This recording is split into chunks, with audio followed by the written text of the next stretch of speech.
Irmãos e irmãs, boa noite. Do modo civil, boa noite. Do modo litúrgico, louvado seja nosso Senhor Jesus Cristo, para sempre seja louvado. Como convém, sempre que nos reunimos para pregar, para celebrar, para formar, para receber formação, para receber pregação, para participar de celebração, nós fazemos o sinal da cruz, característico de quem é e de quem tenta ser cristão. Diria mais, conforme acordemos e enquanto estejamos acordados, convém sempre traçar o sinal da cruz, visivelmente, porém com todas as nossas forças. Façamos visivelmente e, insisto, com todas as nossas forças. Em nome do Pai, e do Filho, e do Espírito Santo. Amém. No início desta live, desta atividade formativa pela internet, proponho, sugiro, peço, cada qual conforme sua vontade e possibilidade, que tenhamos as nossas intenções colocadas no colo do Pai. Nunca me canso de dizer num momento como esse, pela fé cremos piamente que antes que sequer pensemos qualquer coisa, antes que tenhamos nossos primeiros sentimentos do dia, o bom Deus já os conhece perfeitamente. Porém, na sua bondade, na sua amorosidade, nós cremos que Ele gosta que nós humildemente, mesmo sabendo que Ele já sabe mais de nós do que nós mesmos a nosso respeito, humildemente o bom Deus gosta. Cremos nisso. Gosta que a gente coloque no seu colo nossas dúvidas, nossas dores, nossas dificuldades, nossas possibilidades. Que nós consigamos ter um bom encontro. E para isso convido a que cada qual reze fortemente comigo, com Ele, para Ele. Pai nosso, que estais no céu, santificado seja o vosso nome. Venha a nós o vosso reino, seja feita a vossa vontade, assim na terra como no céu. O pão nosso de cada dia nos dai hoje, perdoai-nos as nossas ofensas, assim como nós perdoamos a quem nos tem ofendido, e não nos deixeis cair em tentação, mas livrai-nos do mal. Amém. Continuemos reunidos em nome do Pai, e do Filho, e do Espírito Santo. Amém. Se é a sua primeira vez entre nós, esta é a terceira live da formação católica da Paróquia São José, e porque pela internet, uma vez não presencialmente para os da paróquia e das vizinhanças, em qualquer lugar onde você esteja, tomara, sinta-se bem-vindo, bem-vinda, interessado, interessada em participar. Nós fizemos há 15 dias a primeira e falamos na ocasião um pouco de eclesiologia, um pouco de Bíblia, um pouco de liturgia. Na semana passada, o amigo diácono Alex Franco falou da oração do creio, da profissão de fé. Começou a falará semana que vem mais e por mais alguns encontros. Escolhemos hoje falar um pouco de Bíblia, um pouco mais de Bíblia, porém, toda essa nossa live focada em Bíblia, Sagrada Escritura. Assumimos o risco de falar de modo básico, mas não superficial. De modo leve, porém contundente. Falar do Santo Livro em tão pouco tempo é um atrevimento. Não é um curso bíblico. Não. Mas são algumas gotas de água boa, da boa água que é a Bíblia. E nós falaremos daqui até mais algum tempo, tentando que, ainda que saibamos o que é a Bíblia, e certamente sabemos, basicamente, mas podemos avançar mais. Ainda que falemos um pouco de como nos apresentarmos ao Santo Livro, como falar de Bíblia, como ler a Bíblia, como estudar a Bíblia. Não tanto para aprender, mas para resgatar o que sabemos e confirmar o que sabemos. E finalmente e principalmente, como corresponder. Aí é mais delicado. Mas é o mais importante. Não doutores em Bíblia, mas seguidores dela. Não porque é um livro, porque é Deus que nos fala por intermédio dela. Com ajuda. sem precisar de ajuda, mas com ajuda. Pois bem, vejo algumas pessoas e você pode participar com a gente pelo Facebook, seja agora, seja mais tarde. Vejo, daqui a pouco olharei aqui à minha esquerda e está aberto o meu WhatsApp, para quem o conhece tudo bem, para quem não conhece é 99844-8018, 99844-8018. Quando eu lembrar e der um tempinho, eu vou agradecer, por exemplo, a Leonide Fátima Silvestrin, dizendo boa noite, a paz de Jesus. Para você também, Leoni, fique com a gente, compartilhe a gente por aí, tá? Independentemente deste formador, o que conta é Jesus. Quem está aqui é só um instrumento, tá? Pois bem, nós temos aqui a Bíblia, o Santo Livro. Temos aqui a mesmíssima Bíblia, uma edição diferente da outra, editoras diferentes, a falar do mesmo bom Deus, do mesmo bom Jesus, do mesmo bom Espírito Santo. Santo Livro, começo deduzindo que até por volta de 9 horas falarei. Vamos comunicar assim, eu falando aqui, você escutando aí, eventualmente conversando com a gente, dando um recadinho, e a gente vai tentando corresponder a vocês, agora ou durante ou mais tarde. Tentar caminhar, começando por falar de algo como 2 milênios, um pouco mais, que correspondem ao Antigo Testamento. E a gente pode dizer, Bíblia, vamos chover no molhado? O primeiro livro a ser impresso tão logo inventaram a tal da imprensa. Bíblia, o livro mais impresso, mais publicado na face da terra. Bíblia, até hoje se diz que é o livro mais lido. E a provocação fraterna, o mais lido, mais vendido, o primeiro impresso, será que o mais correspondido, ou tão correspondido quanto é lido e quanto se fala dele? Incluamos-nos. O povo de Deus começou lá com o patriarca, os patriarcas, depois Abraão. Nós temos 73 livros. Os irmãos separados falarão 66, não de modo unânime, mas convencionam dizer que são 66. Adiante falaremos um pouco a respeito, um pouquinho, poderemos citar algo a respeito do porquê da diferença. Nós católicos, cristãos católicos, apostólicos romanos, em 2000 anos, 73 livros. Na lista curta e lista longa, da qual falei da vez passada e da qual falarei oportunamente um pouco adiante de novo, nós pensamos em lista longa, para nós, 46 livros. Na curta e na longa, os mesmos 5 primeiros livros. Nós os chamamos de Pentateuco. Os 5 primeiros livros, Gênesis, o começo, Êxodo, a saída. Falamos em Números, falamos em Levítico e falamos em Deuteronômio. De vez em quando eu vou dar uma olhadinha, que eu fiz umas anotações, para que eu não cometa a gafe de esquecer. Tá? Na sequência nós temos Gênesis, o começo, depois Êxodo, a saída da escravidão do Egito, em busca da terra prometida, onde jorra leite e mel. Depois nós temos Levítico. Levítico seria algo como a apresentação das leis. Né, sobre o culto divino, fala sobre a formação de um povo santo. Tá? Depois nós temos Números. Números seria, com todo respeito, algo como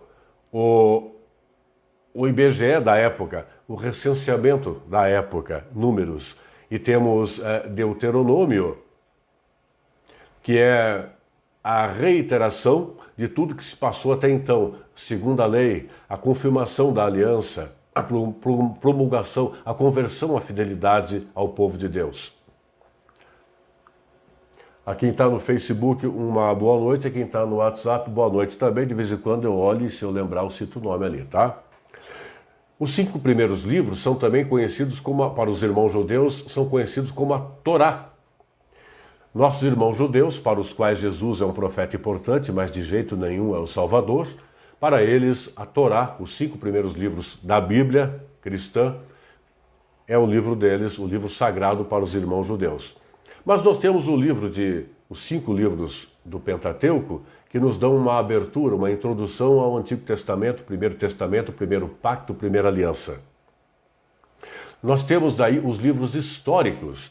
Depois os livros históricos, que contam, como já dá para sugerir, para quem já sabe, beleza? Para quem tem dúvida, vamos lá. Muito rapidamente, os livros históricos da Bíblia contam a história do povo de Deus. Óbvio. E nós temos, vou ler rapidinho, porque a memória não me ajuda. Josué, Juízes, Rute, 1 Samuel, 2 Samuel, Reis, 1 e 2 Reis, Crônicas, 2º e 1º livro, Esdras, Neemias, Tobias, Judite, Ester, livro dos Macabeus, 1º e 2º livro, tá? São a apresentação do grande plano de Deus para todos. O grande plano de Deus para todos os seres humanos de todos os lugares e tempos. Os livros históricos.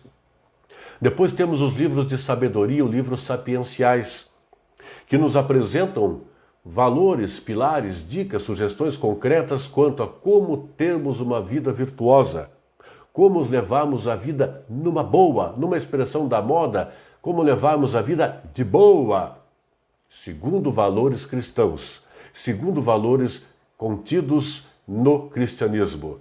Abraçando ao Adejair Tosini, boa noite, meu caro, bom ter sua companhia. Depois dos livros sapienciais e de sabedoria, ou de sabedoria, nós temos os chamados livros proféticos. Aí são os profetas que falam para nós. Notem, por isso eu dizia na abertura, não estou fazendo um curso bíblico. Imagina, já corri aqui um tempão. Quando temos os livros proféticos, citando-os brevemente, tanto quanto os anteriores, porque eu vou incomodar a gente, no bom sentido, incomodar mais adiante, tá? Dizendo aqui, tomara com propriedade, com fidelidade, dizendo aqui algo como uma provocação fraterna quanto, a partir do que já sabemos, o que podemos fazer de mais e de melhor com aquilo que já sabemos em termos de santo livro. Não porque livro, porque Deus falando conosco por intermédio de Jesus, por intermédio e ajuda do Espírito Santo e com um monte de gente que ao longo dessa história contribuiu. Pois os profetas, gosto muito quando, por exemplo, eu me lembro que Santo Agostinho definiu os profetas como maiores e menores. Nós temos os literários, os não literários, os exílicos, pré-exílicos, pós-exílicos, mas disso a gente pode falar num outro encontro com mais propriedade. Mas Santo Agostinho, fantástico Santo Agostinho, de modo didático, diz que temos os profetas maiores e os menores, uns não mais importantes que outros. Os maiores porque profetizaram por mais tempo, os menores por menos tempo, estes igualmente importantes àqueles. E eu adoro dizer assim, Santo Agostinho é das figuras que ao longo do cristianismo tem tamanha importância que até nossos irmãos separados, ainda que os mais críticos, desde que os fundamentados minimamente fundamentados, citam nas suas escolas bíblicas, nos seus cursos bíblicos, nas suas graduações em teologia, citam Santo Agostinho. Geralmente não vão falar Santo Agostinho, vão falar Agostinho de Hipona e tal, mas citam-no de modo favorável, como por exemplo este que didaticamente colocou os profetas desta maneira. Cabe pontuar, antes de continuar, que os profetas, ao contrário do que habitualmente mostra um filme de ficção, ao contrário do que habitualmente mostra uma novela, ao contrário do que, enfim, a ficção e até diria a superstição coloca, não são caras que ficam lendo o futuro. Olha para minha cara e vê meu futuro daqui a 20 anos. Não é isso, não. Os profetas, todos eles, Daniel, Isaías, todos eles, acima de tudo, eram e são pessoas que falam em nome de Deus. Não põem na boca de Deus o que não provém de Deus. Amorosamente, amavelmente, honestamente, cada profeta falava o que bem entendia, e o que bem entendia correspondia à totalidade do que Deus queria que eles dissessem. Tanto que se você, no passado, hoje ou daqui a pouco ou amanhã, abrir um dos livros dos profetas, um dos vários livros de qualquer um dos profetas, você vai encontrar muitas vezes assim, escrito, mais ou menos assim. Assim diz o Senhor. Assim diz o Senhor. E o profeta, qual fosse o profeta, ele até vem de uma palavra do grego que quer dizer falar em nome de alguém. Fala em nome de Deus, mas acima de tudo o profeta, ele denuncia note o que eu vou dizer. Um profeta, lá atrás, e por que não agora, ele denuncia desigualdades. Um profeta é algo como: os profetas bíblicos falavam em nome de Deus. Ponto. Olha a responsabilidade. Mas um profeta hoje, um profeta sério, abraçando a Jocelina, que está escutando a gente, tem umas carinhas que eu vejo ali, eu não consigo enxergar, mas a quem está escrevendo eu vou citando conforme eu vejo, já deixei passar alguns. De qualquer forma, boa noite a quem eu citei e a quem eu não citei. Um profeta é alguém que não se põe como melhor que ninguém, não se acha, nem desconfia que é melhor que alguém, não. Humildemente, mas com segurança e com um senso crítico apurado, percebe que no seu entorno, na comunidade, na cidade, na região onde está, onde mora, onde cresceu, onde vive, a situação é de eventualmente uma injustiça aqui, uma desigualdade acolá, um equívoco não sei onde, um hábito que pode ser mantido, um hábito que pode ser mudado, um conceito, uma ideia que pode ser melhorada, partilhada ou suprimida, porque equivocada e superada. Vamos respeitosamente brincar de profeta? Imaginemos aqui em Curitiba. Eu não sou curitibano, mas cresci aqui, me sinto curitibano, embora nascido em outra cidade, no interior do estado do Paraná. Eu cresci numa cidade conhecida como cidade ecológica, cidade verde, cidade modelo, a cidade onde nasceu o lixo que não é lixo. E merece os elogios que recebeu e eventualmente recebe. Mas essa cidade, desde que eu era criança, tem os seus rios mortos. Essa cidade, conhecida pelo lixo que não é lixo, até hoje grande parte da população, inclusive a população que vai à missa domingo, no culto domingo, sábado ou outro dia, e fica dizendo que Deus é o criador de todo o planeta, grande parte dessa população contribui para sujar os rios, conservá-los mortos. É preciso ser um grande profeta para profetizar que, em continuando assim, tudo irá de mal a pior? Pois lá atrás o profeta dizia: se for mentiroso, a coisa vai de mal a pior. Se for injusto, vai de mal a pior. Se for egoísta, vai de mal a pior. Se matar, não está com Deus, não é de Deus matar. E assim por diante. O profeta alardeava, alertava com segurança, com firmeza e com risco de vida o que seria bom fazer conforme a vontade de Deus. E a vontade de Deus é para o bem de todos. Isso é, eu me alonguei até falando um pouco de profetas. E dessa maneira, em apenas uns 15 minutos, aproximadamente, ou menos, cometi o atrevimento de dar uma pequenina resumida a respeito do Antigo Testamento, enquanto os livros que eu contei. O que dizem os livros do Antigo Testamento, muito resumidamente. Vamos falar do Antigo Testamento ainda já já. E no Novo Testamento? Obviamente que abre-se o Novo Testamento com os 4 evangelhos. Um só evangelho, uma só boa nova, com 4 enfoques diversos convergentes entre si. Mateus, Marcos, Lucas e João. Mateus, que começou a sua narrativa dando a genealogia de Jesus, por isso ele é representado pelo homem. Marcos, que é representado pelo leão, porque ele faz a sua narrativa iniciando a falar da fera que habita no deserto. Temos Lucas, que é representado pelo touro, porque começa a narrativa falando dos sacrifícios que se fazia dos animais lá no templo. E o João, representado pela águia, pelo elevado teor espiritual da sua narrativa. Todos os 4 evangelistas falaram para todos, catolicidade. Nisso eu gosto de insistir, tal como na primeira live, porque não é nome da igreja, é a essência do cristianismo, a catolicidade, ser para todos. Tá? Essas narrativas são sucedidas pelos Atos dos Apóstolos, né? Os Atos dos Apóstolos colocam ali o começo da igreja, conforme Jesus pediu, determinou, primeiro realizou, né? É o caminho, a missão, as atividades missionárias. Abraçando ao Gilson, que apareceu aqui, muito boa noite, obrigado pela audiência.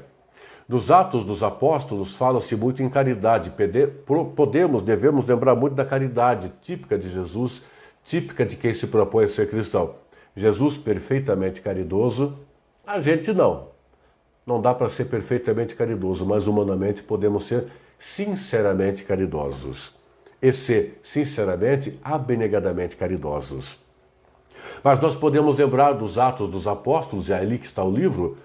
Dentre outras considerações, podemos pensar no querigma. Querigma é o primeiro anúncio do Evangelho de Jesus Cristo. Nós podemos falar em vida em comunidade.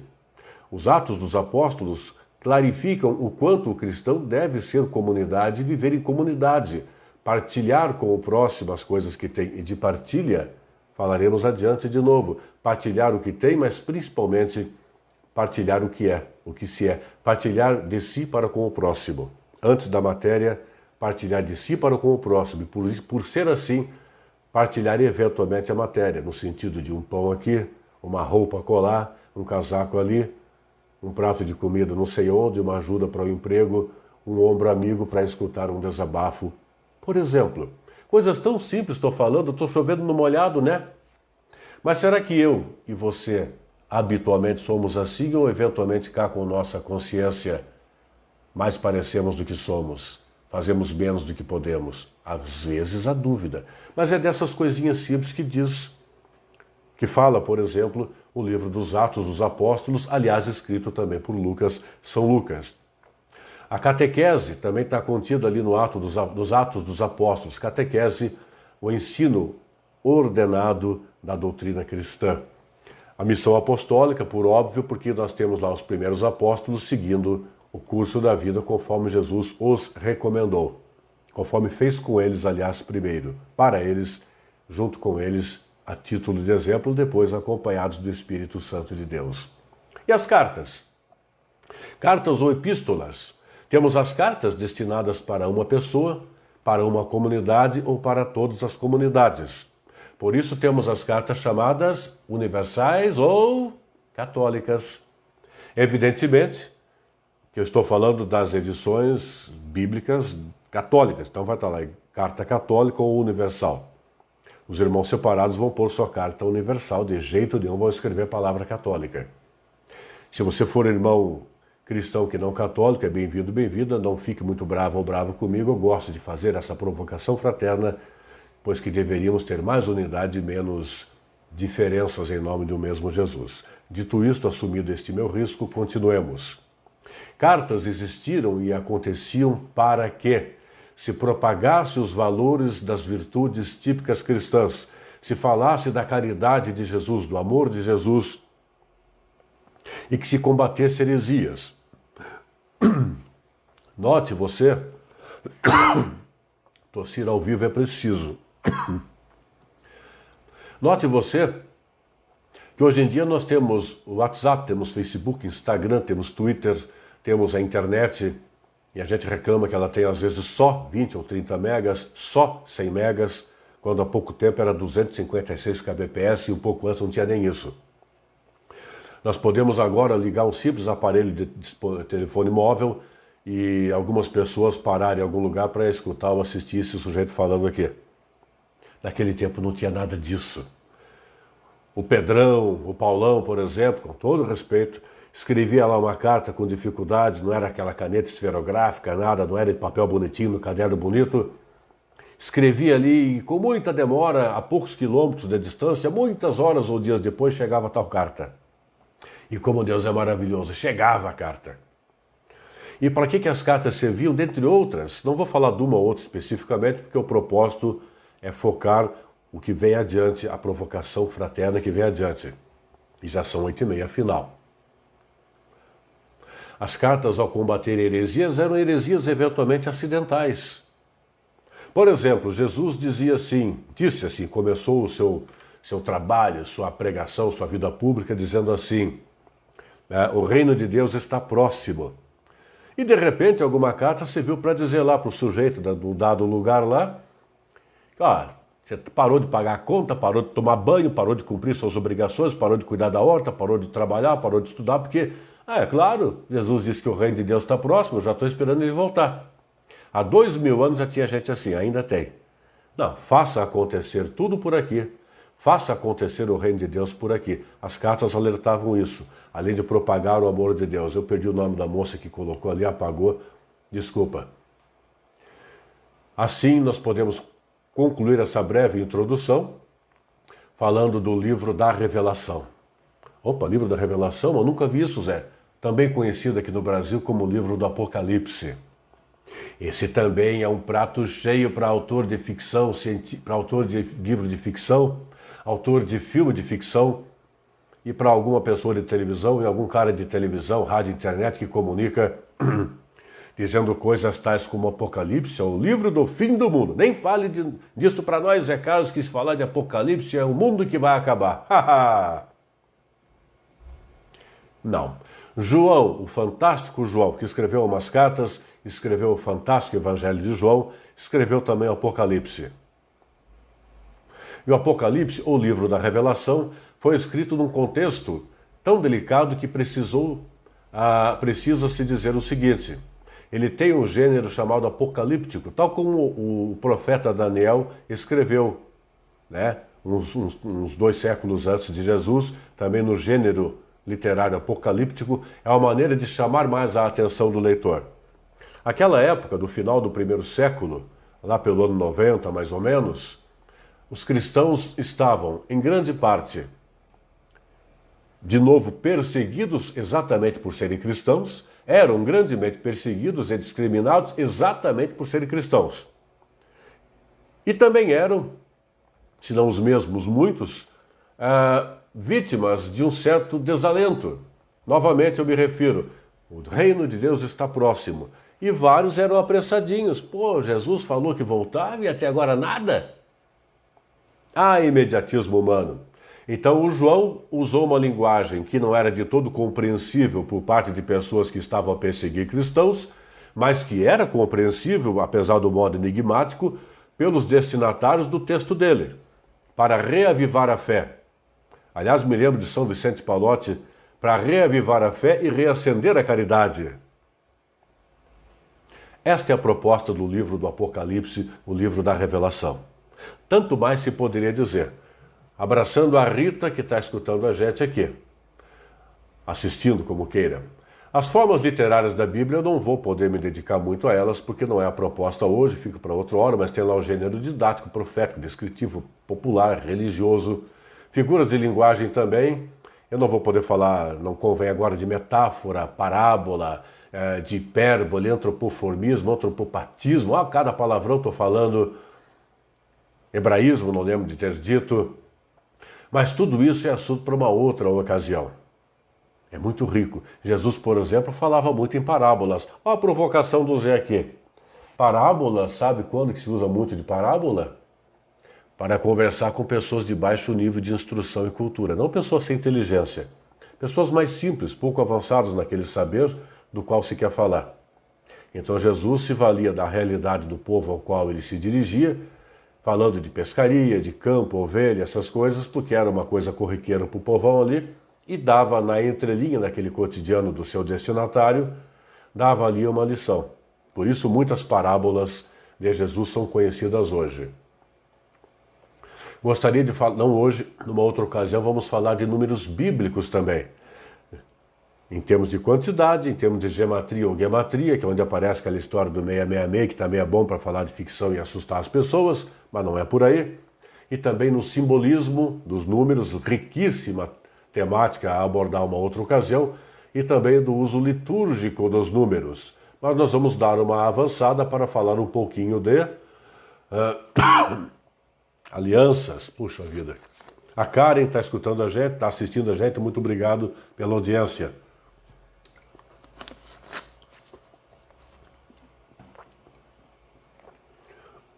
Não lembro como, mas de algum modo eu falei que todo o Primeiro Testamento, o Antigo Testamento, a Primeira Aliança, o Primeiro Pacto, durou um pouco mais de 2 milênios.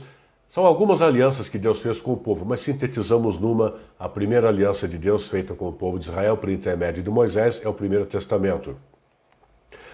A segunda e eterna aliança, a nova e eterna aliança, o Novo Testamento, Deus fez aliança com todos os povos por intermédio de Jesus. Nessa aliança, Deus definitivamente está conosco. Desde sempre esteve, para sempre estará. Nós escolhemos estar com Ele ou não. É disso que fala basicamente o Santo Livro. Eu poderia avançar com outras considerações. Por exemplo, a primeira aliança, o primeiro testamento, é a promessa de Deus. A segunda, ou o Novo Testamento, é a sua realização. A Maria Salete está com a gente também. Muito obrigado, muito boa noite por estar com a gente. O primeiro testamento já anuncia Jesus. No Novo Testamento, se pode dizer que é a atualização do Antigo Testamento à luz do evento Jesus. Lembro que na primeira live realizada, falei algo sobre inspiração, iluminação e revelação. Então não vou repetir. Se alguém eventualmente quiser, fica o convite para ver a live de 15 dias atrás, no ponto pelo menos, no qual falei de inspiração, iluminação e revelação. Vale a pena dar uma repassada lá, tá bom? Jesus Cristo é evidentemente o centro da Bíblia. O centro do Santo Livro é a pessoa de Jesus. Seguir Jesus tem um preço, tá? Mas vale a pena pagar. Quero avançar um pouco mais para falar de outra palavra não muito comum. O Santo Livro, ele é dotado da seguinte característica: inerrância. Precisamos ter sempre claro quando, na televisão, na internet, no rádio, na esquina, alguém nos aponta: você é cristão, mas a Bíblia tem algumas imprecisões, digamos assim, quanto à história, quanto à geografia, quanto a algo nessa linha. Não tem problema. Quando falamos em inerrância da Bíblia, convém ter sempre claro: Bíblia é um livro de religião, não é de ciências. Cada um de todos os 73 livros que compõem o Santo Livro, no Primeiro e no Novo Testamento, estão limitados ao saber de cada pessoa humana, de cada autor humano, de cada livro. Autor identificado ou não identificado, autor do qual se sabe com propriedade ser a autoria e do qual até hoje se tem dúvidas. Mas importa que é Deus que fez escrever aquilo, sabendo ou não quem é o autor humano. Ainda que cada autor humano tivesse limitações. Eu lhe pergunto, se hoje, com toda a facilidade de acesso a conhecimento, eu tenho convicção do que vou lhe dizer, até por experiência. Se eu ficar meia hora ali na esquina durante o dia, lá no centro da cidade, perguntando para os transeuntes, me dê de pronto agora cada uma das capitais estaduais do Brasil, uma grande parte não vai dizer, ou vai dizer errado. Me dê com propriedade, por exemplo, quantos são os vereadores da cidade de Curitiba. Uma grande parte não vai dizer quantos são, ou vai dizer errado. Quantos são eles? Quais são eles? Pior ainda. Para que serve? Pior ainda. Muitos de nós, todos nós, aliás, somos ignorantes de um monte de coisa, hoje com tanta fartura de conhecimento. E ninguém sabe tudo, nem eu. E o que sabe a gente esquece ou não consegue assimilar com propriedade ou realizar com mais acerto que erro. Imaginar há 2.000 anos, 2.500, 3.000 anos, 4.000 anos atrás. Com um detalhe ainda. O Primeiro Testamento, os livros que o compõem só começaram a ir para o papiro, pergaminho e argila, nem era papel, lá por 1.200 anos antes de Cristo, lá no tempo do Moisés. Abraço ao Mateus que está curtindo a gente também. Imagine esperar que as pessoas soubessem lá naquela época, naquele mundinho que não tinha televisão, rádio nem nada, que teria um lugar que depois ia ser descoberto chamado de Américas. Mas à luz da fé, para o que era suficiente para entender o que é o plano de Deus para todos, cada vírgula contida no Santo Livro, nos seus 73 livros, é suficiente para o nosso entendimento, nossa compreensão, adesão, seguimento. Por isso a Bíblia não erra. Ponto. À luz da fé, à luz da religião, a Bíblia não erra. É um livro de salvação, com mensagem de salvação, e não um livro de ciências. Avançando um pouco mais. A Cirlete está escutando a gente, está assistindo a gente, a Cirlete e a Maria. Obrigado pela presença com a gente aqui também nessa noite. Falemos um pouco de cânon bíblico, que também vai ser, em algum outro encontro, nas próximas semanas ou meses, esmiuçado aqui com um pouco mais de detalhes. Tal como tudo que falei até aqui, em termos mais de citação, muito básica, muito breve, tomaram como gotinhas para aguçar a curiosidade de alguns de vocês para se apresentarem ao Santo Livro de modo assim mais intenso, com calma, tudo no seu tempo, na sua hora, no jeitão e possibilidade de cada qual, mas com critério, com acerto, tá bom? Mais acerto que erro. Cânon vem de cana, uma cana, duas canas. Então o que é canônico tem a justa medida, a medida certa para o nosso entendimento e seguimento das coisas de Deus. Por isso os livros são canônicos, porque inspirados pelo Espírito Santo, os livros bíblicos, canônicos porque inspirados pelo Espírito Santo. Alguns são chamados deuterocanônicos, chamada a segunda lista de livros inspirados. Alguns são chamados protocanônicos, pois que estão nas duas listas, a curta e na longa do Antigo Testamento. Eu lembro de ter dito, a gente fala tanto que nem lembro se falou aqui ou num outro momento, mas vamos lá então, deixa eu repetir, ou falar pela primeira vez aqui nessa formação católica.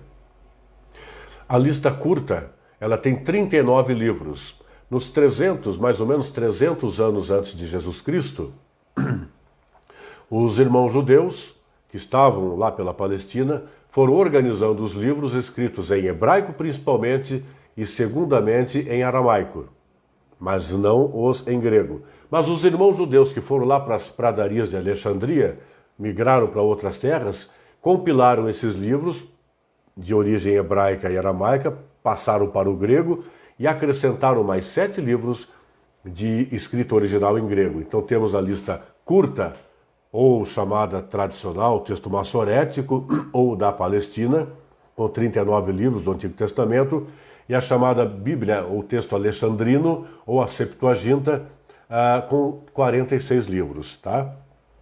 Então, o protocanônico é, por exemplo, o livro de Gênesis, está na curta e na longa. O deuterocanônico é, por exemplo, o livro da sabedoria, que só está na lista longa. No Novo Testamento, pelo menos quanto aos textos, não há debates, são os 27 livros, curiosamente, todos de origem grega.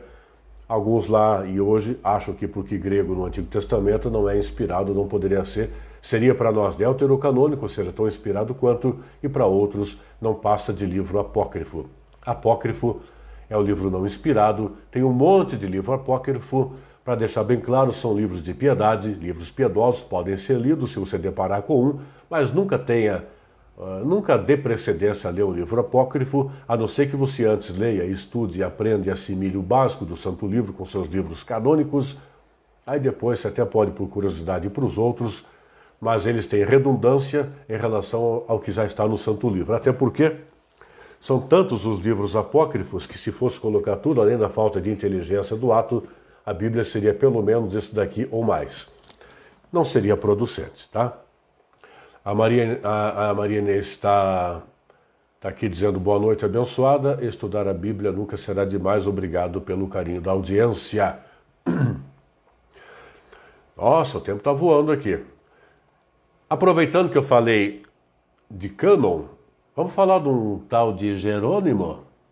Lá pelos anos 300, começo dos anos 300, o cristianismo, depois de muita perseguição, tivemos a igreja chamada da fase apostólica, enquanto estavam vivos os primeiros apóstolos de Jesus. Quando João faleceu, teve sua Páscoa, parou a fase da igreja apostólica, veio a chamada igreja primitiva.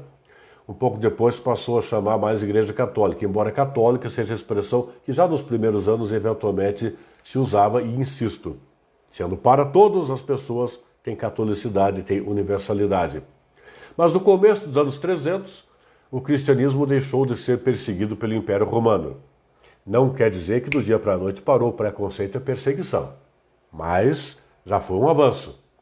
Naquele mesmo século, um pouco adiante, mais para durante a segunda metade dos anos 300 e pouco, lá por 380 alguma coisa, 382 aproximadamente, o Papa, não só o Papa de então, o Papa Damaso, começou, caramba, nós tínhamos a Bíblia, tudo bem que a gente organizou tudo, do hebraico, do aramaico e do grego e tal.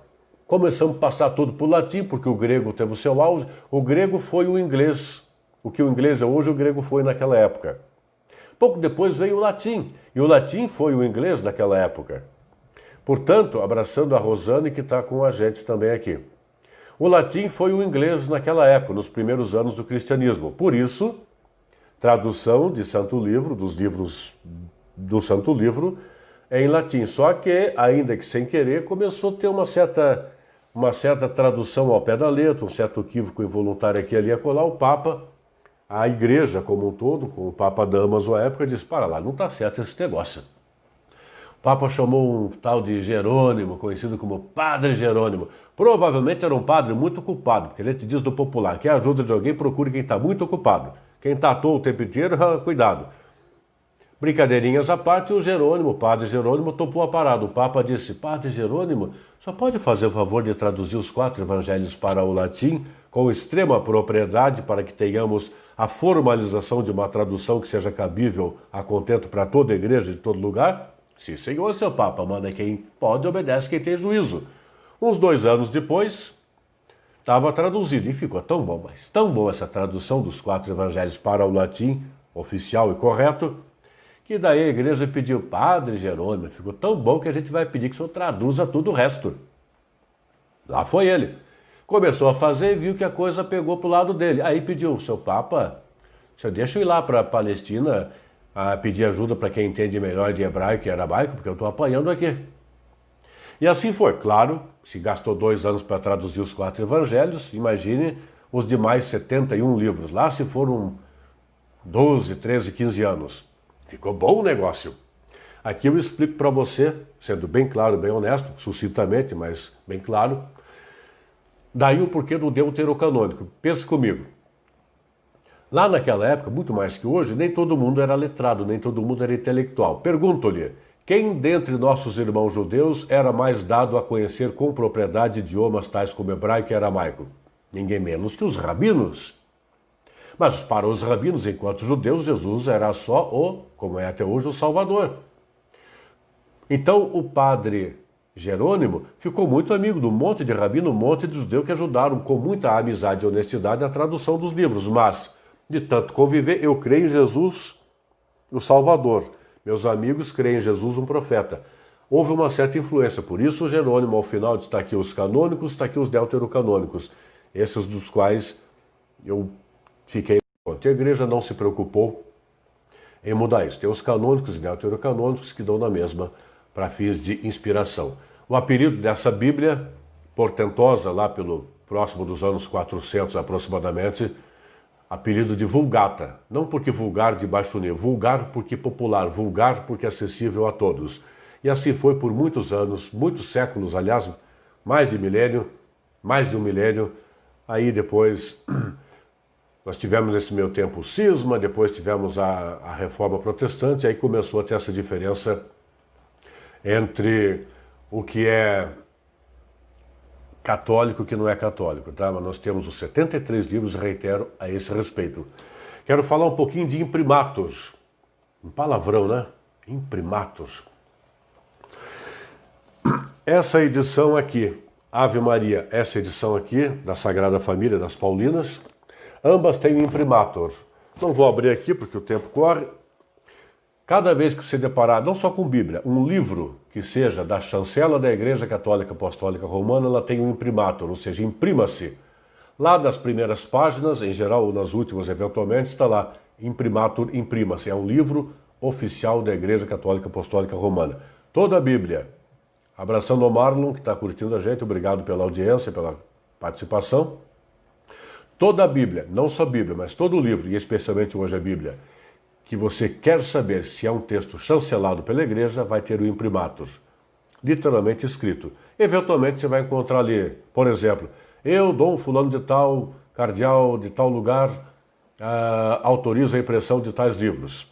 Digamos que eles chancelem os livros do Antigo Testamento, o outro do Novo, então vai ter 1 ou 2 cardeais, 1 ou 2 bispos, arcebispos, se for o caso, chancelando aquele livro, tá ok? Se não tiver, atenção, se não tiver, nada proíbe-nos de, por exemplo, vamos fazer de conta que ali na esquina não agora em pandemia, passou a pandemia, nós temos um encontro de formação ali na paróquia X, numa sala anexa, e faltou a Bíblia, e na outra quadra tem ali um pastor, ele nos empresta 5 ou 6 Bíblias protestantes, vai ter 66 livros, mas o texto é essencialmente o mesmo. Ótimo, boa vontade de parte a parte. Ao contrário, lá o nosso amigo pastor luterano tem lá a sua Bíblia com 66 livros, mas faltou meia dúzia de livros, nós temos na esquina mais meia dúzia do nosso, está aqui.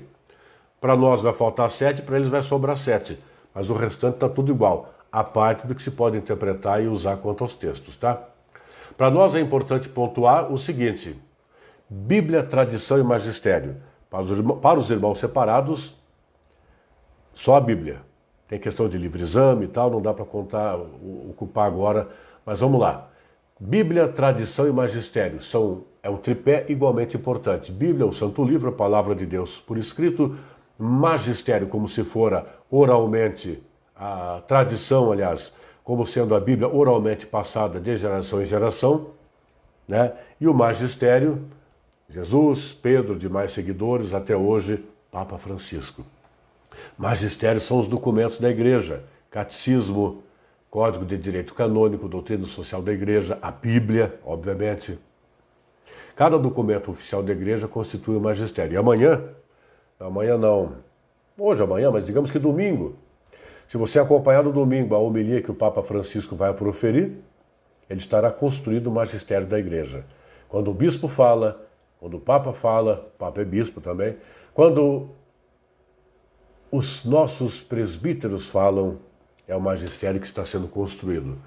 Por isso, cada vez que você deparar com uma página dos documentos da Igreja, respeite-a a contento, minimamente. Eu quero avançar para finalmente falar como ler a Bíblia. Eu vou sugerir para você, não precisa ser esta, mas eu gosto de citar a Bíblia Ave Maria, por quê? Ela tem o que eu chamo de manual do usuário, não que outras não tenham. Ela tem mapas, ela conta em resumo a história do povo de Deus, ela conta em resumo, com muito mais detalhes do que eu falei muitíssimo brevemente aqui, cada um dos livros que compõem a Bíblia. O que é o Primeiro Testamento, o que é o Segundo Testamento, o que é a aliança, o que são as alianças. Fala um pouquinho de cada um dos profetas, fala um pouquinho do Pentateuco, contém as abreviaturas de cada um dos livros, o índice. E é inacreditável que a gente faça, e tudo bem que alguém faça, todo mundo faça, eu era marmanjo, fazia isso. Tudo tem seu tempo e sua hora.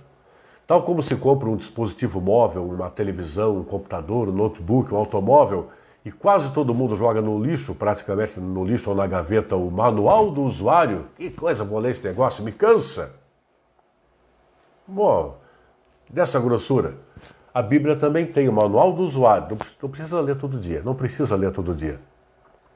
Mas bem que a gente poderia se apresentar ao manual do usuário. Esse é um curso bíblico básico. Não vou me deter demais, porque o tempo está correndo, para variar. Mas aqui vai dizer para você coisas tais como: comece lendo o Novo Testamento, em paralelo com o Antigo. Comece com Mateus, Marcos, Lucas. Um pouco de Mateus, um pouco de Gênesis. Um pouco de Marcos, um pouco de Êxodo. Vá avançando. Mas eu vou ler meio capítulo, um capítulo, 10 versículos, cada um a seu critério. Mas se apresente com alguns cuidados, tais como, por exemplo, silêncio, oração antes, durante e após, ou antes, ou durante, ou após. Se possível, faça esse estudo em conjunto, 2, 3 pessoas. Quando não possível, faça sozinho, sozinha, mas também pelas pessoas às quais você vai intencionar aquele momento. Entre, de repente, um pedacinho do Novo Testamento e antes de ir para o Primeiro Testamento, o Antigo, escolha um salmo, leia o salmo, reflita o salmo, pense no salmo, ainda que em silêncio, de olho fechado. Quero cantarolar uma musiquinha antes, durante ou após? Tudo bem. 10 minutos, Zé Carlos? 5? Meia hora? 1 hora? De manhã, de tarde, à noite? Quem sou eu para definir o teu horário? Faça-o, mas faça o hábito de apresentar-se ao Santo Livro. Seguindo o roteiro tal como, por exemplo, esse da Ave Maria, ou qualquer outro chancelado pela Igreja.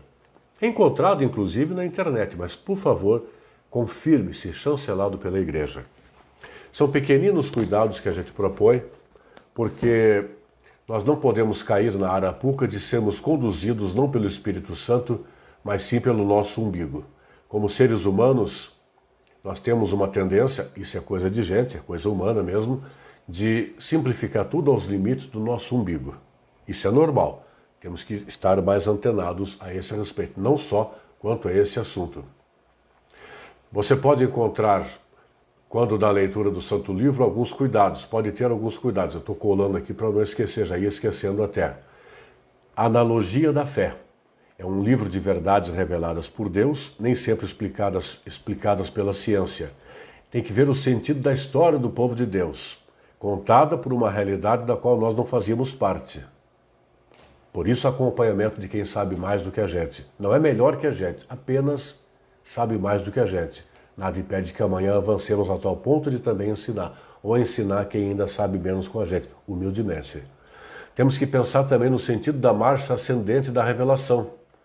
Deus foi se revelando desde lá no primeiro livro até plenificar-se enquanto revelado totalmente em Jesus.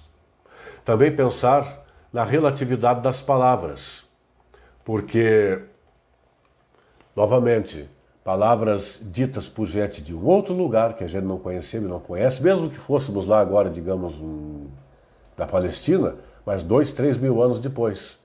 Não é o mesmo povo de então, não tem exatamente todos os hábitos de então, quanto mais o vocabulário de então. Então, cuidado para não ter interpretações literais quando pegamos o Santo Livro.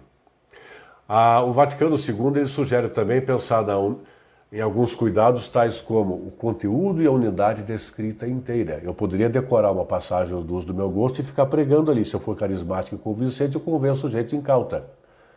Mas são vários livros que compõem a Bíblia, mas todos eles compõem um só livro. E esse contexto não pode ser ignorado. Dentre outras coisas, essas me pareceram importantes, mas eu quero comentar com você agora algumas. Delicadas. Temos que ler a Bíblia com os pés no chão, pensando no alto, mas vivendo o que é do alto aqui, pois é pavimentando aqui que nós podemos estar já antecipando o que nos espera por lá. Também ter bem claro que é mensagem de libertação o Santo Livro, mas libertação das nossas amarras, preconceitos, preguiça, obtusidade, indiferença. Então não existe maior liberdade do que fazer a plena vontade de Deus. Não é pôr a coleira no pescoço e Deus nos conduzir. Não é isso.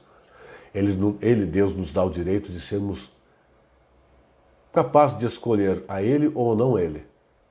Mas estando com Ele, toda a vontade dEle respeita a nossa. E a nossa vontade, qual seja, sendo convergente a dEle, não tem liberdade maior do que esse compromisso de libertação.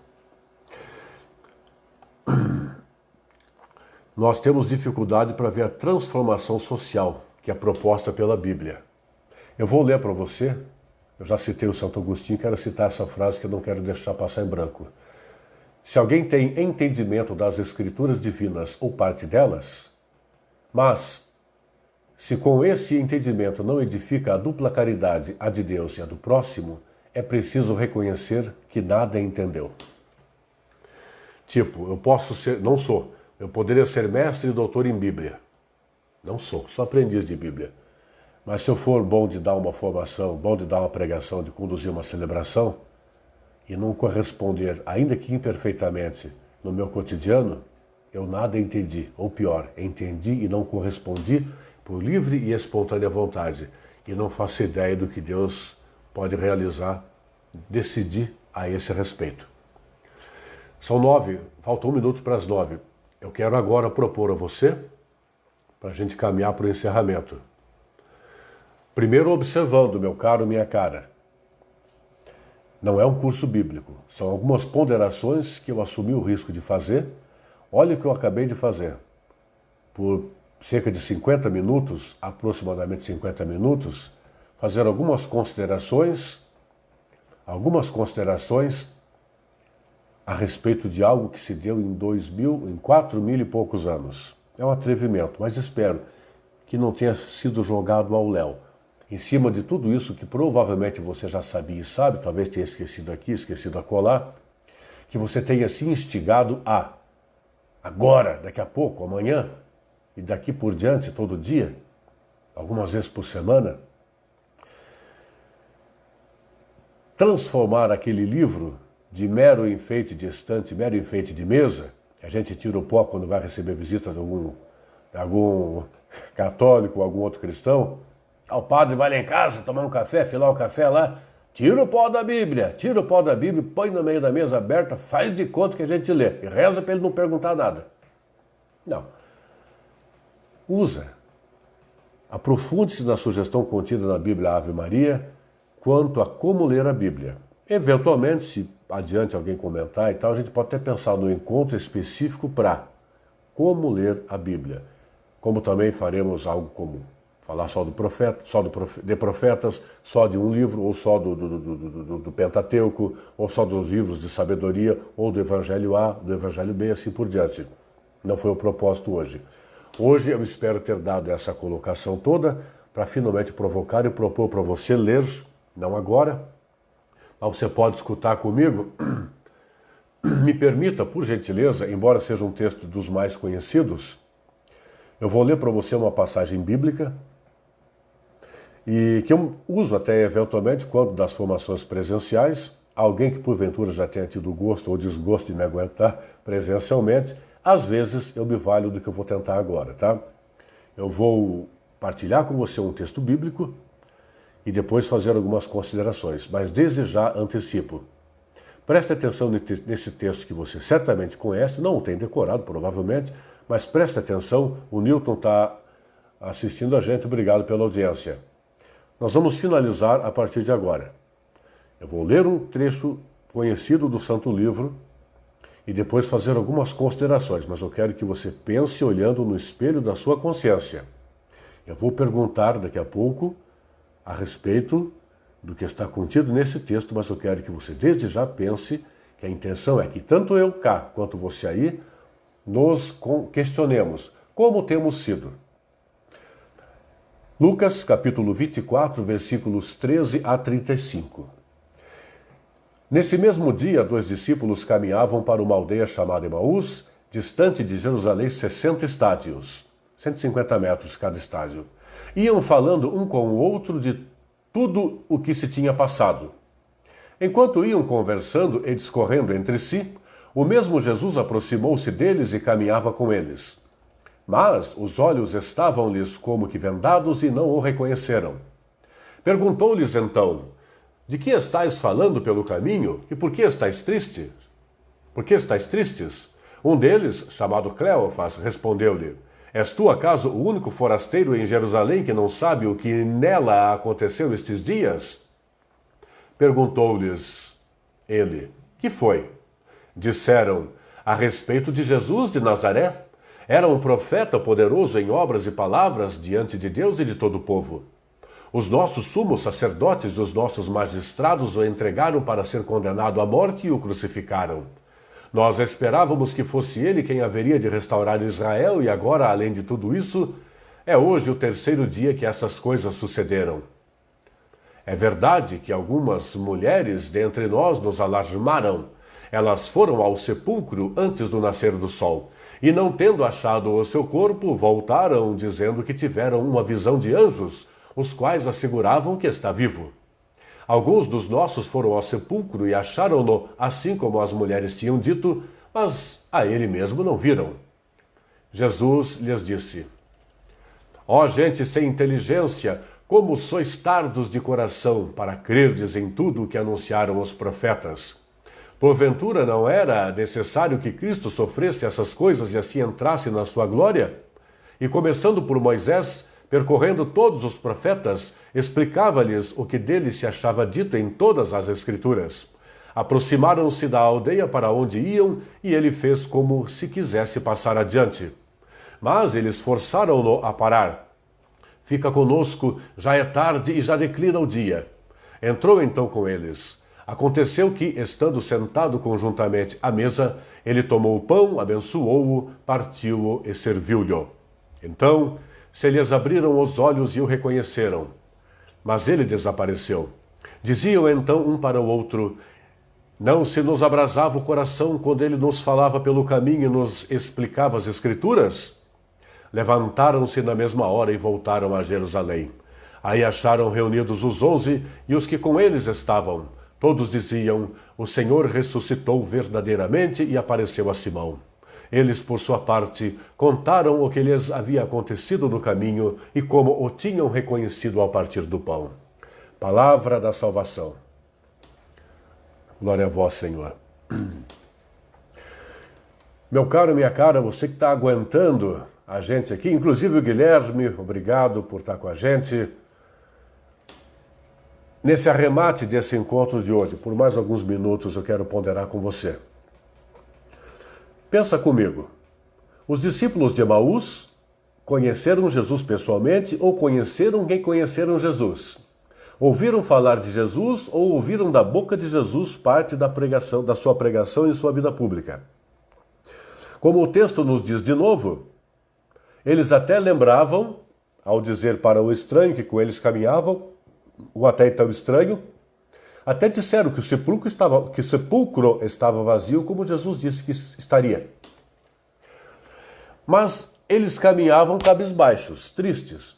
Jesus, quando se apresentou a eles, pareceu-lhes inicialmente um mero estranho. Caminhou como quem não quer nada. Jesus podia ter feito diferente, mas Jesus foi, com todo respeito à redundância, Jesus foi cristão. Não foi intrometido. Ele se fez disponível.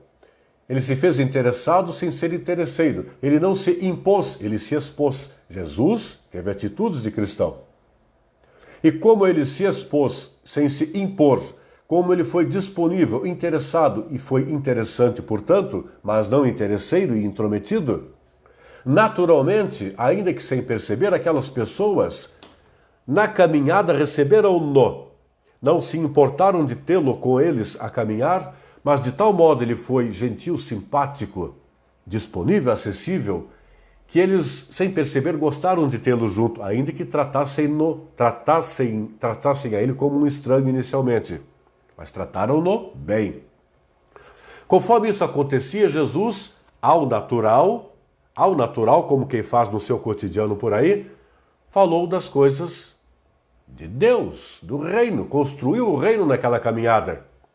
E conforme isso acontecia, Jesus meio que fazia com eles, se não uma live, se não um curso bíblico, mas falava, ou melhor, realizava o que a Bíblia contém. E eles foram se sentindo aquecidos conforme a caminhada acontecia, não porque suavam a cada passada, mas porque a partilha das coisas boas que de Jesus provinha para eles, ainda que sem o perceber, eles desfrutando, cabisbaixos cada vez menos cabisbaixos, a tal ponto que, ao chegarem à entrada da casa de um, ou pelo menos à entrada da casa na qual eles iriam ter, tendo Jesus feito menção de picar a mula e continuar o caminho da roça, sem se oferecer, eles ofereceram a ele que entrasse. Note você, meu amigo, minha amiga, em nenhum momento o texto sequer insinua que algo parecido no linguajar de hoje. Nós vamos entrar pelo portão social, você entra pelo portão de serviço. Nós vamos subir pelo elevador social, o senhor ou você entra pelo elevador de serviço. Ou primeiro nós vamos, depois você discretamente vai pela mesma escada, mesmo portão, mesmo elevador. Por onde adentraremos, entra conosco. Pergunto-lhe, qual é a atitude que esses dois tiveram naquele momento para com o até então estranho para eles? Atitude que tiveram gratuitamente, plenamente, honestamente, sem fazer discriminação. E é uma atitude típica do cristianismo. É uma atitude que, se nós não a temos naturalmente, constantemente, não nos caracteriza como cristãos. A ausência dela nos impede de caracterizar como cristãos. É uma atitude típica de quem começa a entender a Bíblia enquanto plano de Deus para todos. Enquanto Deus se apresentando a todos, centralizando o todo em Jesus. Vera assistindo, obrigado pela audiência. Qual é essa atitude? Acolhida. Quem não é acolhedor pode ser tudo, até formador de cristãos. Não é cristão. Temos que ser acolhedores. Até então era um estranho, mas eles já com o coração aquecido por aquele estranho que não se impunha, mas se expunha, que não se intrometia, mas se dispunha, que não era interesseiro, mas era interessado e se tornou interessante, entra conosco, vem ter conosco cá dentro de casa. Acolhida, que é um exemplo do quanto precisamos ser acolhedores hoje. Isso não é criminoso, não é vergonhoso, não é para a gente ficar bravo, nem você ficar bravo comigo ou brava, mas para a gente se incomodar e se instigar a melhorar. Na sua comunidade paroquial, na sua paróquia, tem pastoral da acolhida? De vez em quando eu faço essa provocação presencialmente, alguém fica feliz, contente, incomodado, alguém pensa em me dar uns cascudos. Se tem, parabéns. Se não tem, quem sabe venha a ter. Mas, por favor, entenda o que eu vou dizer. Cada vez que você diz, ou eu digo, ou nós pensamos, ou sabemos, que existe pastoral da acolhida na nossa comunidade religiosa, é uma demonstração claríssima de que ainda não somos acolhedores a contento. Por favor, seu padre, por favor, seu coordenador de pastoral da acolhida, não me xingue, não fique brava nem bravo. Reflitamos apenas. Se tem pastoral da acolhida, mantenha-se e que ela melhore cada vez mais e que de fato acolha. E se não tem, que se implante, mas que se tenha sempre esse desafio. Quem sabe nesta paróquia, nesta comunidade religiosa, um dia, utopicamente falando, utopia é um sonho quase impossível, mas o quase mantém a esperança de que podemos continuar tentando. Querendo e tentando. Se um dia, hipoteticamente, nossa comunidade religiosa for tão acolhedora ao natural, não precisamos de pastoral da acolhida. Mantenha a pastoral da acolhida, mas sejamos cada vez mais acolhedores. De que a acolhida do membro da pastoral da acolhida ou de qualquer um de nós seja como se espera de um cristão, como Jesus acolheria se ele estivesse à porta do templo. Acolhamos especialmente aqueles que não conhecemos. Acolhamos principalmente aquele e aquela, primeiramente, aquele e aquela com o qual nos divergimos. E que aquele e aquela com o qual nós nos damos bem, daquele e daquela do qual partilhamos mais intimidade, se espera a compreensão de que ao chegar à porta, se aproximar pelo portão ali, da pastoral da acolhida ou não, recebamos primeiramente o estranho, o mais humildezinho, que está mais necessitado talvez de um ombro amigo primeiramente, e o parente, o amigo mais próximo, que entenda isso, e não só entenda, como fique gratificado por ver a gente acolhendo quem mais precisa ser acolhido em primeiro lugar. Não porque é melhor, porque talvez naquele momento precise mais. Amanhã pode ser eu ou você que precisamos de um acolhimento, não porque somos melhores, mas porque precisamos de uma acolhida. Ora acolhemos, ora somos acolhidos. Pense nisso doravante. Não façamos acepção de pessoas, porque um chega de carrão, vou acolher. Outro chega de um pé de bode, um carro baratinho, fumegando, não vou acolher, que vá o outro acolher. Um vem a pé ou na bicicleta, de charrete, chinelo de dedo, é tão gente quanto a outra gente. Pense nisso com carinho. Realizemos isso com carinho. E digo-lhe mais, a acolhida é algo tão fantástico enquanto atitude típica de um cristão. Essa atitude, essa virtude de ser acolhedor, ela nos permite sermos acolhedores até quando somos acolhidos. Jesus, de certo modo, adentrou a caminhada, foi acolhido pelos que já caminhavam, mas ele, enquanto acolhido, foi acolhedor. Então, quando recebemos, sejamos acolhedores. Quando formos recebidos, se possível e conforme possível, tenhamos atitudes de acolhimento também. Um sorriso, a vontade de falar alguma coisa que não acrescente e resolve ficar quieto, não como quem se omite, mas como quem faz um silêncio prudente, são modos de acolher. Nunca faremos isso à perfeição. Para isso, existe a igreja terrena. Por isso dela falei na live anterior, a Jerusalém Celeste, que não teve começo, não terá fim, e a igreja terrena a serviço daquela, que teve começo e terá fim, onde enquanto pecadores somos vocacionados a nos santificar, nos santificando enquanto somos aprendizes de acolhimento, enquanto aprendemos a acolher. Aqui tem a Lúcia, se não me engano, também o Edilson, obrigado pela audiência.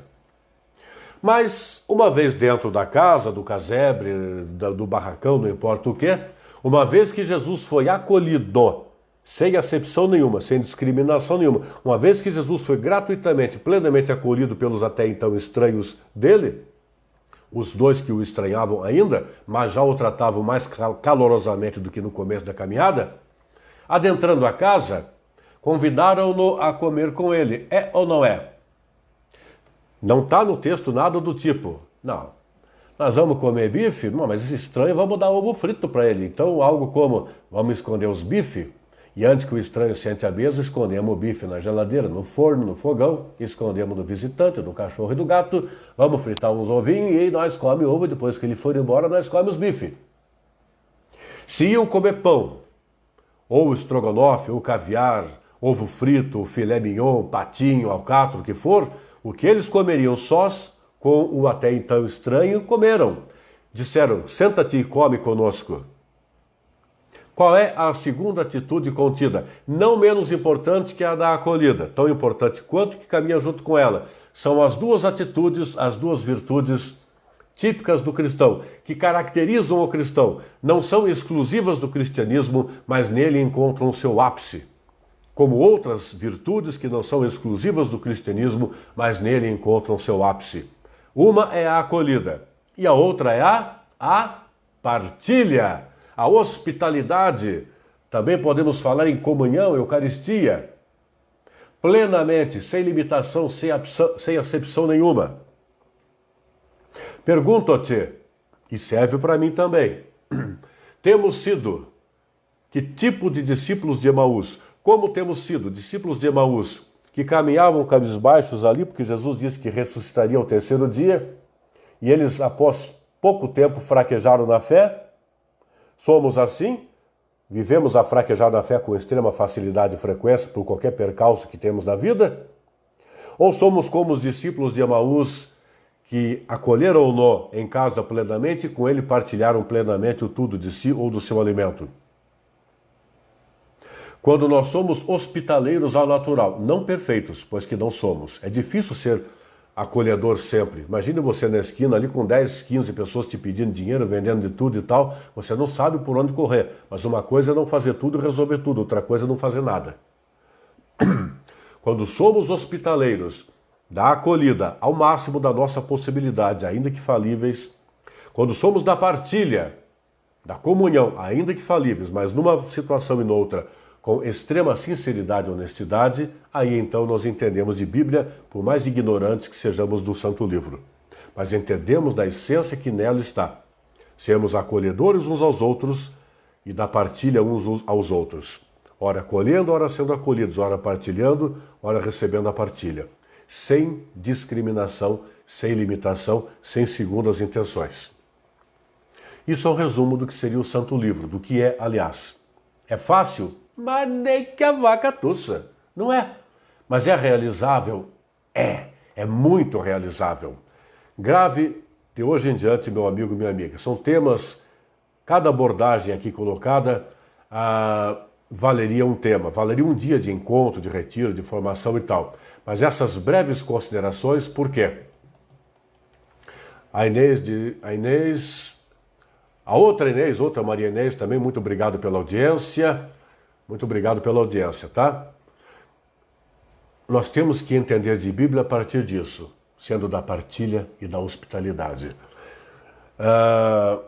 Eu vou me atrever a mais exemplos quanto à partilha. Falei da acolhida, avancemos para a partilha. Imagine que agora, nesse tempo de pandemia, de repente aparece ali na esquina um mutirão, alguma coisa assim, ó, cesta básica, roupa, sapato, remédio, mantimento, o que for não perecível, para levar para tal lugar. Ou agora com essa seca danada aí. Entendeu alguma coisa de partilha? Quem, por exemplo, diz assim, escuta, vamos pegar aqui em casa esses 3 casacos que nós ia jogar fora mesmo, um lixo que não é lixo, vamos levar lá para a igreja, lá para assistência social, e vamos dizer que nós está doando de todo o coração, que era que nós usava mesmo. É verdade, usava, 10 anos atrás. Agora tem até rato dormindo no meio lá, você dá uma cutucada para tirar o pó, e diz assim, olha, eu dou o casacão para a dona fulano da assistência social, de preferência o padre, e você faz a foto, a selfie, já põe no Instagram, no Facebook, no Zap, já estamos doando. Isso é saber partilhar? Acho que não precisa responder, né? Não precisa responder. São 9h20 em Curitiba. 9h20. Sejamos discípulos de Emaús. Sejamos discípulos de Emaús, preferencialmente com o coração aquecido. Ora morno, ora quente, mas cada vez mais quente do que morno. Eu quero concluir dizendo para você uma oração, essa eu vou ler. Eu não vou me alongar, tinha outras coisas que eu gostaria de falar, mas eu me atrevo a dizer que vamos deixar para uma outra ocasião. Já são 9h20, eu não tenho pressa, mas tenho que ter paciência com compreensão quanto ao fato que você não precisa ficar 2 horas me assistindo por aqui, né? Cansa. Eu quero que você escute, por gentileza, é rapidinho. Falei brevemente de profetas. Nós temos nosso momento de profeta também. Eu separei uma oração, uma prece chamada prece de profeta. 1 minuto ou menos. Depois a gente encerra. Mas pense, escute e com o coração, com a mente bem antenados, pense. Prece de profeta. Perdoa-me, Senhor, pelos meus erros de comunicador. Se você não trabalha em rádio e televisão, do mesmo jeito você é comunicador. Perdoa-me, Senhor, pelos meus erros de comunicador. Não orei o suficiente, não pensei o suficiente, não estudei como devia. Não fiz o que podia, não disse o que deveria, não busquei a coerência. Falei mais do que devia, a vaidade às vezes me cegou. Gostei demais do som que eu emitia. Não aprendi a lição de Jonas, que deu valor excessivo ao seu modo de pregar e não ao seu conteúdo.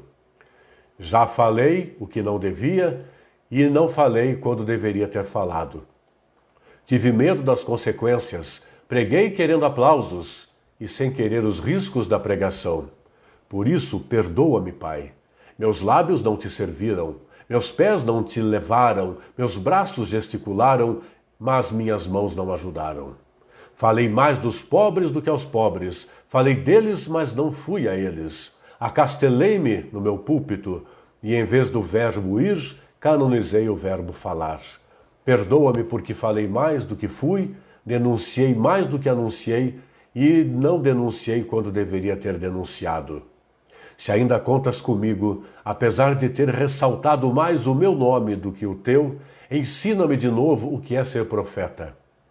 Andei valorizando demais o microfone em minha boca e valorizei muito pouco o genuflexório e o teu livro. Purifica a minha pregação, que eu saiba a quem, quando e como. E que, depois de eu ter falado, teu povo saia de lá pensando em ti, no teu Filho, no teu Santo Espírito e na vida. Que eu passe, mas que fique a tua palavra. Amém. Meu amigo, minha amiga, eu espero que algum proveito você tenha tido. Conto com sua compreensão. A ideia era falar de 1 hora a 1h15, 1h20. Creio que no limite eu estou cumprindo. E não faço ideia do quanto é interessante ou até cansativo você ficar 1 hora e pouco aí do outro lado. Você pode dar esse retorno para mim e também para o Diácono Alex, cada vez que nós nos renovamos, e para ajudar a gente a entender o modo de comunicar por live, tá ok?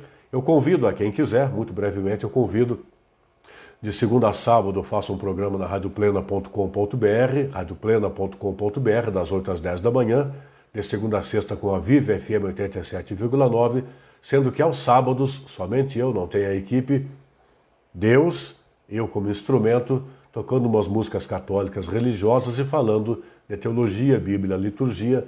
Amanhã, eu nem me lembro exatamente em que pé eu estou, mas eu acho que vou falar um pouco de cânon bíblico, um pouco da Vulgata também, de como a Bíblia foi compilada, tá? Das 8 às 10, se alguém quiser, áudio ao vivo amanhã, tá ok?